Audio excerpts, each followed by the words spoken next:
Imagine your loved one vanishes, and for 23 years, the official story claimed they took their own life. When this happened to the family of Kelly Ann Carmichael, they knew the police were wrong, and still, they had no idea the truth was infinitely more terrifying.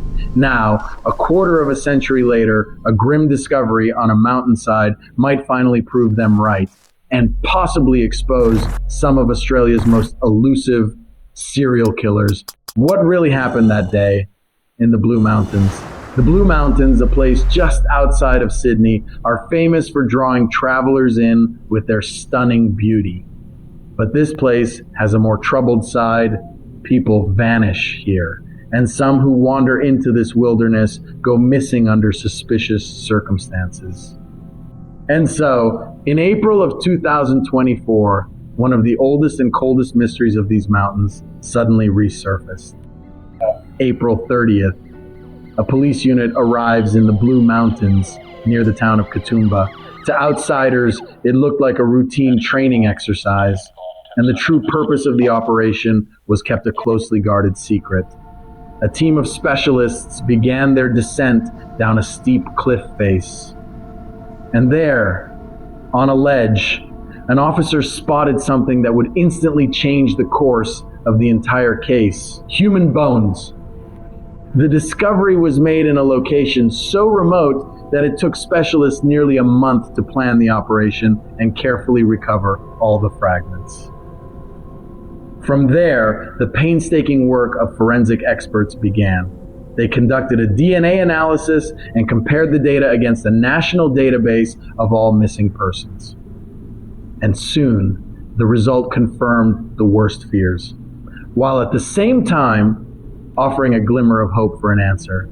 The samples belonged to a young woman who had been missing since 2001. The news landed like a bombshell. The tabloids ran screaming headlines, sensation, an incredible breakthrough in the Kelly Ann Carmichael case. To the general public, the name might not have meant much anymore, but for one family, it was a name synonymous with 23 years of pain and uncertainty. So who was Kelly Ann Carmichael? She wasn't just a name in a cold case file. At 24 years old, Kelly was a vibrant mix of intellect and a thirst for adventure. She grew up in the city of Geelong. She was the daughter of John and Margaret Carmichael and the youngest of 3 children. The family was close-knit and perhaps fairly religious. On the surface, everything seemed fine. But a few years earlier, at the age of 21, Kelly had been given a diagnosis related to her mental health. It was a private battle, one that very few people knew about. Despite these challenges, she dreamed of seeing the world, and her trip to the Blue Mountains was meant to be just one of the first pages in her grand plan. April 29th, 2001 would become her fateful day. That morning, she checked out of her hostel in Katoomba. She told the receptionist she was leaving her bags for safekeeping until the evening. She had just a couple of hours for a short walk. Before, she planned to catch a train to Sydney, and from there, a flight home at 2:30 a.m. Time was tight, but it should have been just enough. After Kelly stepped out the hostel door, she was never seen alive again. Meanwhile, back in Geelong, her parents, John and Margaret, were beginning to worry. The days passed, but there was no call from their daughter. They called her again and again, but the calls just rang out. Their anxiety grew. Finally, on May 5th, after almost a week of silence, they managed to get through to the hostel manager. And what he told them was a shock. Yes, Kelly had left, but her bags were still sitting there unclaimed. Inside were all her belongings, her documents, her wallet with her cards, her camera, and even a photo of her beloved brother. These were items someone planning to start a new life or to disappear voluntarily would almost certainly have taken with them. John and Margaret immediately contacted the police, but unable to just sit and wait, they rushed to Katoomba themselves. For days, the parents searched relentlessly, hoping to find just a single trace of her. Soon, their son, Kelly's brother Denny, joined them. For an entire week, He wandered the trails of the Blue Mountains alone, peering into every ravine and calling out his sister's name. However, as soon as the police learned of Kelly's diagnosis, the investigation took the simplest path. To them, the conclusion was obvious. It was a case of someone choosing to leave on their own. This became the primary theory, and it remained the official stance for nearly 3 years. But from the very beginning, her parents refused to believe it. Kelly's father, John, recalled that his daughter had been talking about meeting up with friends, that she was seeking support in her struggle, not a way out of life. The police countered that the Blue Mountains were a notorious spot, a place where people from all over the world came to leave everything behind. But John was certain this theory had only diverted the investigation from a real search, and that precious time that could have been used to find witnesses or retrace his daughter's steps, had been lost. For years, the case went nowhere. Then 2 things changed. First, detectives admitted they were investigating foul play after a lead emerged. Kelly had told friends she was meeting someone in the nearby town of Bathurst. Second, a state coroner, Karl Milovanovich, rejected the suicide theory, hinting that Kelly's case was part of a terrifying pattern of unsolved disappearances in the region. He didn't specify the number of victims, but his statement was a thunderclap. It was possible that the same person was responsible for Kelly's fate and for other incidents in the region. But the fight wasn't just left to officials. Kelly's family and friends never gave up. Her high school friends reached out to the police, offering any help they could to form a new task force. By 2011, the pressure was so high that authorities made a decisive move. A reward of 200,000 Australian dollars was offered for any information. To put that in perspective, that was roughly 200,000 US dollars at the time. But this wasn't just about finding Kelly anymore. It was a clear signal that the police were now seriously considering a much darker possibility, that a repeat offender had been active in the Blue Mountains for years. After all, this beautiful and alluring region, a magnet for tourists, has been the backdrop for several unresolved disappearances. To understand why the theory of a serial offender didn't seem far-fetched, you have to remember the events that shook all of Australia just a few years earlier. We're talking about the Belanglo State Forest, located just 90 miles from the Blue Mountains. It was there that the remains of several young tourists were discovered. The investigation led to one of the most methodical perpetrators in the country's history, Ivan Milat.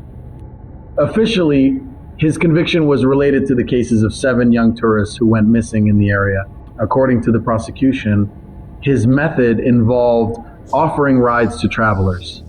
The Belanglo Forest was named as the location connected to these events. The press nicknamed him the Beast from the Bushes, and his capture was only possible thanks to an incredible stroke of luck. A British tourist named Paul Onions managed to escape from Milat. He had come to Australia on vacation after serving in the Royal Navy, so he was both physically fit and a quick thinker. Paul's testimony, where he identified this individual, became the key to the arrest that put a stop to this series of events. Milat was convicted 7 years before Kelly's disappearance, but his case left behind unresolved questions were puzzled. According to the reports, key details varied from case to case, suggesting a different signature. Moreover, most of the victims were found in pairs, and to this day, many investigators question whether a single person could have managed such a situation, involving 2 alert and physically capable individuals. The theory that Milat may not have acted alone, possibly involving others close to him, remains an open and long-standing mystery. And in 2012, this theory received a confirmation. Ivan's great-nephew, 19-year-old Matthew Milat, was convicted of taking the life of a young man in that very same forest. Officially, the police have never linked the Kelly Carmichael case to the Milat clan, but online communities have questioned whether there could be a link between several disappearances in the region. For example, In 1992, 20-year-old Maureen McLaughlin lost her life. On March 30th, she withdrew cash from an ATM 3 times. The next day, she was seen at a hotel in a neighboring town. 2 weeks later, her remains were discovered. Her case was never solved. In 1997, in the town of Bathurst, a young Jessica Small vanished. After visiting a local entertainment center, she and a friend were trying to hitchhike home. Witnesses confirmed they were picked up by a stranger in a white sedan. Later, in a secluded spot, Jessica's friend managed to escape from the car and call for help, but the car, with Jessica still inside, disappeared. In this case, the police received a surprising amount of information about the driver, but despite this, he was never brought to justice. Just a year later, in 1998, Belinda Pacey vanished without a trace in Katoomba. The investigation revealed that shortly before her disappearance, she had received a large inheritance and her home was constantly filled with guests. Belinda, a single mother, had significant debts and, according to the investigation, faced certain life challenges that may have increased her vulnerability. And just a few months after Kelly Ann Carmichael disappeared in that same year of 2001, the list of the missing grew by one more name, 31-year-old Janine Vaughn. She was last seen getting into the passenger seat of a maroon Hyundai outside a nightclub in Bathurst. Janine hasn't been seen since. All of these cases added to the already vast list of unsolved files in the state of New South Wales. The police have never officially confirmed a link between them, but this long-standing silence was challenged by an online researcher. On his blog, he suggested that the circumstances of the women's disappearances were very similar. But there were also those who disagreed with the theory of a single serial offender pointing to a completely different signature. For example, Maureen McLaughlin's remains were found quickly as they were only lightly covered with soil.